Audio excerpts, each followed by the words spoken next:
ৰাজীৱ হতিয়া ককাইদেউৰ মৃত্যুৰ দৰে এইজন ব্যক্তি বৰপথাৰ মিৰিগাঁও অঞ্চলৰ সমাজকৰ্মী বিকু দাপাক লিগাং মঞ্চত তেওঁ অন্তিমটো পৰ্যায়লৈকে পৰিচালনাত আছিল। শুনামতে লিগাঙৰ মঞ্চ সামৰণিৰ পিছত তেওঁ ঘৰলৈ আহি বিচনাত শুয়ে। লিগাঙৰ পিছদিনাই আছিল বৃহস্পতিবাৰ।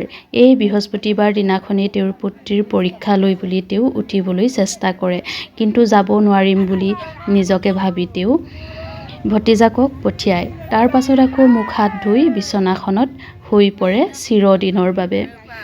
ঘৰৰ সদস্যসকলেও ভাবিছিল যে তেওঁ ৰাতিপুৱা সোমাইছেহিহে, যিহেতু ডিষ্টাৰ্ব নিদিওঁ, তেওঁ অলপ আৰাম কৰক, যিহেতু লিগাং বুলি এইকেইদিন টোপনি খতি হৈয়ে আছে, সেইবুলি তেওঁলোকে জগোৱা নাছিল। অৱশেষত ভাগিনীয়েকে আহাৰ গ্ৰহণ কৰিবলৈ জগাবলৈ যোৱাত তাই দেখে যে তেওঁৰ মাত নাই। লগে লগে তাই চিঞৰ বাখৰ কৰে আৰু লগে লগে ডক্তৰৰ ওচৰলৈ নিয়ে। অৱশেষত ডক্তৰে ট্ৰিটমেণ্ট কৰি জনায় যে তেওঁ আৰু পৃথিৱীত নাই। সঁচাকৈ তেওঁৰ মৃত্যুত আমাৰ আজি ভাষাহীন হৈ পৰিছে। ইমান কম দিনৰ কাৰণে আমাৰ মাজলৈ আহি সকলোকে কন্দুৱাই থৈ ঘপককৈ গুচি গ'ল। আমাৰ অঞ্চলটোত এগৰাকী শৈক্ষিক, সামাজিক আৰু সাংস্কৃতিক কৰ্মী হিচাপে তেওঁ বিখ্যাত আছিল। তেওঁৰ দৰে এজন সক্ৰিয় ব্যক্তিক হেৰুৱাৰ বেদনাই বৰপথাৰ মিৰিগাঁওবাসীক আজি কন্দুৱাই থৈ গুচি গ'ল।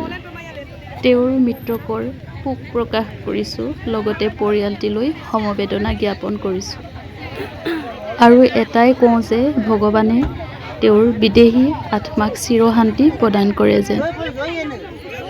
তেওঁৰ নশ্বৰ দেহক লিগাংথলীলৈ আনি বন্তি প্ৰজ্বলন কৰি শ্ৰদ্ধাঞ্জলি জনাই এক মনপ্ৰাৰ্থনা কৰে অঞ্চলবাসীয়ে।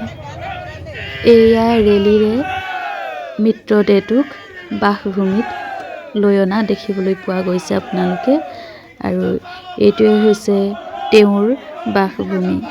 তেওঁৰ মৃত্যুৰ খবৰ পাই অঞ্চলবাসীয়ে ওলাই আহি চোতাল নধৰা হয়। এয়া সমাজকৰ্মী বিকু দাপাকৰ মৃতদেহটো তেওঁৰ বাসভূমিত লৈ অনা হৈছে।